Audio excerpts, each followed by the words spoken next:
Gaining visibility is a lot easier than you think.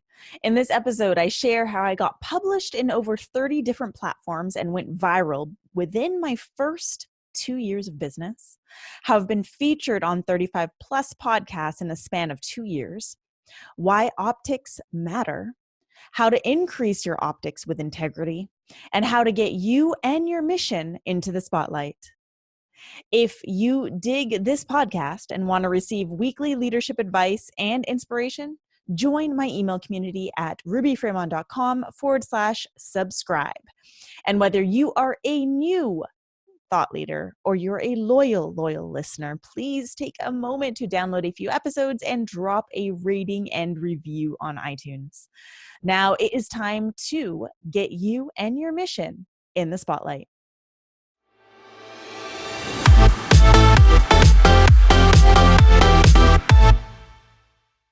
Hey, thought leaders. Today we are talking about putting yourself and your mission in the spotlight. Now, I know for many of you, this is a cringe-worthy topic. Putting yourself in the spotlight, that can bring up a whole bunch of shit, right? For one thing, the who am I to be in the spotlight? Another thing is this belief that we need to be humble, but then you take it to the next level where you feel like you need to be so humble that you don't show up anywhere. If you are holding back on showing the world who you are, that's your own shit, right? That's your shit that is holding you back from showing the world who you are. And you are, in fact, then doing a massive disservice to your mission, to your purpose, to your vision, and to those who you're here to serve. Because if you don't show up, if you're not in the spotlight, how the fuck are people meant to find you, right?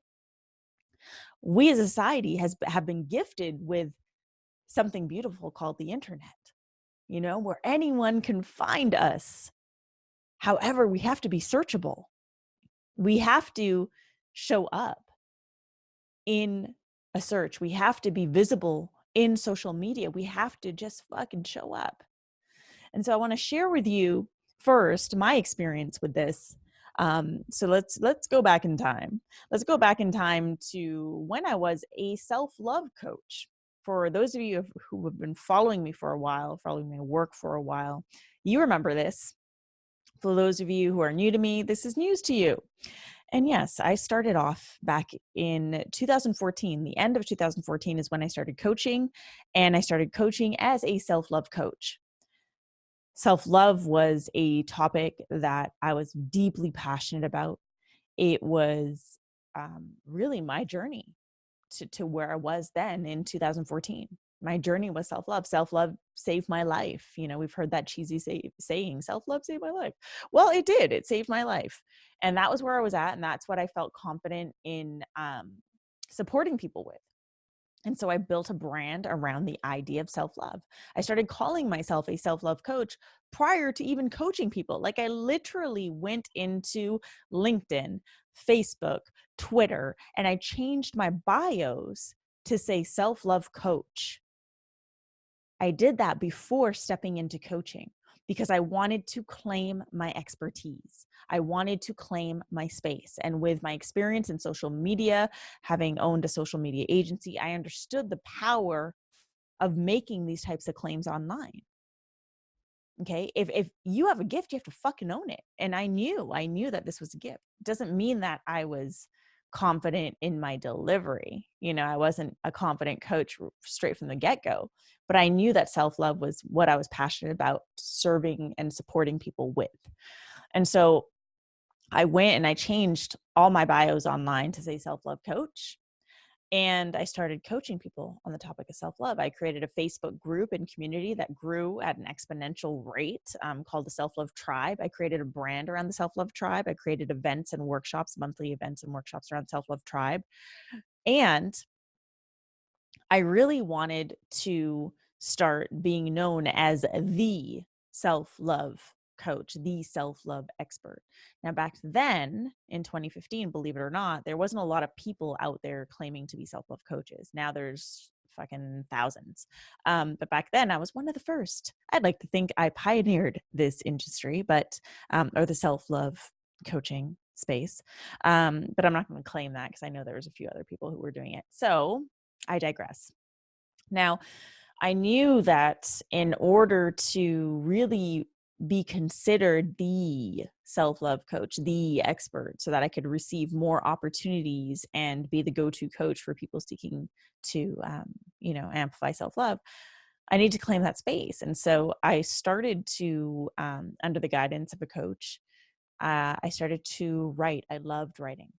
Back then, one of the things that came very natural to me, it wasn't video, it was writing. And I would write blog posts. I used to write blog posts for my social media agency, loved it, started writing blog posts for my website. But then I started writing articles and submitting them to everyone. Submitting articles to Tiny Buddha, to Mind Body Green. Back then with Huffington Post, you had to submit to get published. I was submitting everywhere and anywhere, and I was writing tons and tons of different articles. Like every week I was writing one article every single week. And some weeks I was writing multiple articles because I was writing for multiple platforms. And my work started getting published. And that was very exciting, to have your work published in a platform that is not yours. I ended up writing 30 plus articles that got published on platforms that were not mine. And that was within like a 1-year span. And these articles were published on Huffington Post, again, back when they had to be approved on Huffington Post, Mind Body Green, Wanderlust, Holistic Fashionista, Rebel Society, Plenty of Fish. I mean, the list goes on. I was writing tons and tons of articles. And 2 of my articles actually went viral, one on Mind Body Green and one on Huffington Post, which was huge for me. Like they actually went viral. So that drew a lot of attention to my work.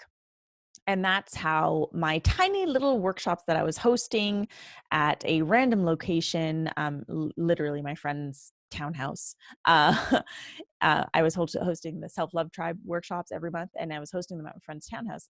That's how these workshops got picked up by Wanderlust. So when I approached Wanderlust, which for those of you who don't know, is a massive an incredible chain of, I hesitate to say chain, but they have multiple locations, yoga studio, and they also have a festival, the Wanderlust Festival, very, very well known in the yoga community. But that's how my workshops got picked up by Wanderlust. So I started claiming my space in the online space. I started claiming my expertise and claiming my gifts and letting it be known that I am the self-love coach. And so when I approached Wanderlust as one of hundreds of, people who approach them probably daily to host shit there, when I approached them, I had the clout, right? I had the clout to say, well, I am the expert in this. Look at all this shit that I've written. Look at all this shit that's published. And that's what helped me get a partnership with them that spanned 8 months. It also helped me get tons and tons of podcast interviews within my first 2 years of being a coach, which most people don't get within their first 3-4 years, right? Because I was claiming my expertise and I was very fucking unapologetic about it. But then something happened. I started switching gears in my business. My business started evolving because I was evolving as a person, and my direction was evolving. My brand was evolving. And there was probably a good 1.5 years where my brand was super mishmashed, and I was just calling myself a transformational coach, and I wasn't sure who I was serving, and everything was very confusing. And during that time, I didn't write as much. I was pumping out videos, but kind of on any topic. I was doing a lot of videos at this time on whatever topics, building my YouTube channel. So even though I was going through this confusing time in my business, where the branding was off and I wasn't sure what my expertise was anymore, I was still pumping out content to stay relevant on social media. I was pumping out content on IG, on Facebook, on YouTube. Okay. on things that I just knew, right? So if you go into my YouTube channel and scroll all the way back, you'll see my videos range from like self-love to relationships to breaking through limiting beliefs to getting up from rock bottom. Like there's a whole fucking array of different topics, but that's how I built my YouTube channel quite quickly to over 2,000 subscribers in a short amount of time. I think that was within a year and a half. So what you need to understand is optics do matter. And what I mean by optics is how you're perceived. So what's the first, think about you, like what's the first thing you do when you find like a new coach or a new product? Let's talk about a new product. Say you look at new skincare, what's the first thing you do? You might go online to check reviews. You might go to their Instagram to see what they're all about, right? We use the internet to validate things. And same goes with people. If you're looking for, you know, a new service or a new coach, what's the first thing you do? And don't be ashamed by admitting this. We go online, right? We go online, we go check out their Facebook page, their Instagram page. Do they have a YouTube? Or, you know, how are they showing up online? So we can see if we can really connect them prior to making a connection with them. Optics do matter. Now, a lot of people get this part twisted when it comes to optics, where when I say optics, yes, numbers can definitely influence people in terms of, you know, things going viral, number of views, number of followers, number of engagement, etc., you know, all that shit. And visibility, like just putting the message out there and pumping it over and over and over and over and over again. That also influences optics. So it's not just about the numbers. It's about the quality and the potency of what it is that you're putting out there. Okay, so I'm not saying you can pump out like 20 videos on YouTube and they get like 5 views each and they're kind of fluffy content. I'm saying like if you were to pump out 20 videos that only had 5 views each, but the content was fucking potent, that is going to make an impact. So I went through this evolution, and that's when I dropped into being the transformational coach for thought leaders. Like I knew that this was an evolution that I honored, that felt super aligned, and, you know, still does to this day. Like this is my calling. This is what I know I'm here to do. And I knew that if I wanted to stop being known as the self-love coach, I needed to start being known as the transformational coach for thought leaders. And so what did I do? I decided to claim my expertise again, but this time a little different. So this time, because I'd done so many videos and wasn't writing as much, I decided to go after the podcast space. Like I really wanted to just make my voice heard. I wanted to share my message through podcasts, through video interviews.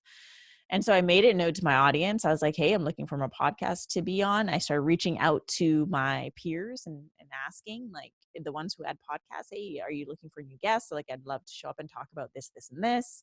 I started applying for podcasts. I started just putting myself out there. And the podcast requests started coming in. Since 2018, I would say September 2018, I've been featured on 35 plus podcasts, and the number continues to grow at an exponential rate. You know, I have like 3 podcasts booked other than my own in the next 2 weeks. Like I am showing up and claiming my expertise because it's important to put myself and my mission in the spotlight. You know, and to do so, not just through my own content, but through other people's content, through other people's platforms, through other avenues, so that the optics and the perception online shows that I am the expert.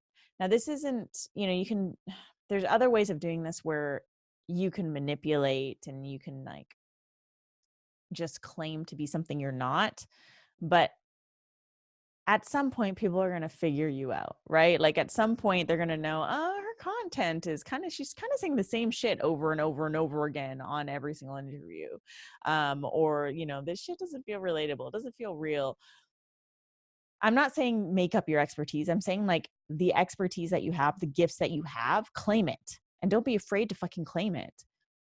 You want to know the keys to visibility. You want to know the secret sauce to becoming visible online.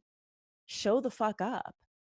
And that starts with you owning your gifts, owning your voice, owning your message, owning your expertise, and then claiming that online and be unapologetic about it, because we are living in a world that is run by digital media. We have the internet at our fingertips. People are going to look you up. So if you want more speaking gigs, if you want that book deal, if you want more opportunities coming your way, if you want more clients, if you want, partnerships, whatever it is, you have to be visible. So the spotlight has to be turned on you, and you have the power to make that happen by claiming your expertise. So get super fucking clear on what that is. Get clear on your gifts, get clear on your messaging, on your voice, on your tone, on everything. Be real about it. Be honest about it. I'm not saying manipulate. I'm saying be real about it.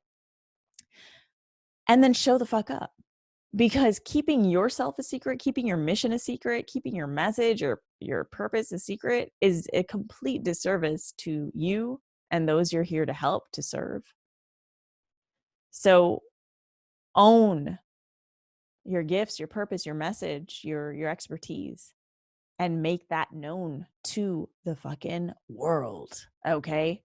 Because as a thought leader, your thoughts are meant to be shared. They're meant to be at the forefront. They're meant to be in the spotlight.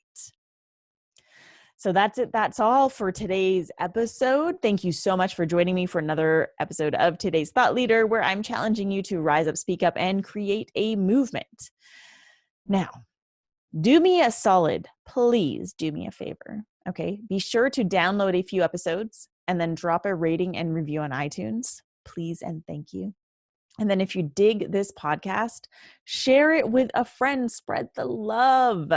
Spread the message, and then stay in the loop by being part of my email community. Sign up today at rubyfremon.com/subscribe. And I want to emphasize, this isn't just another quote unquote email list. I am devoted to sending out emails of great substance, emails of great potency, emails that are going to really support you and your mission and your leadership in very strong ways. So subscribe today.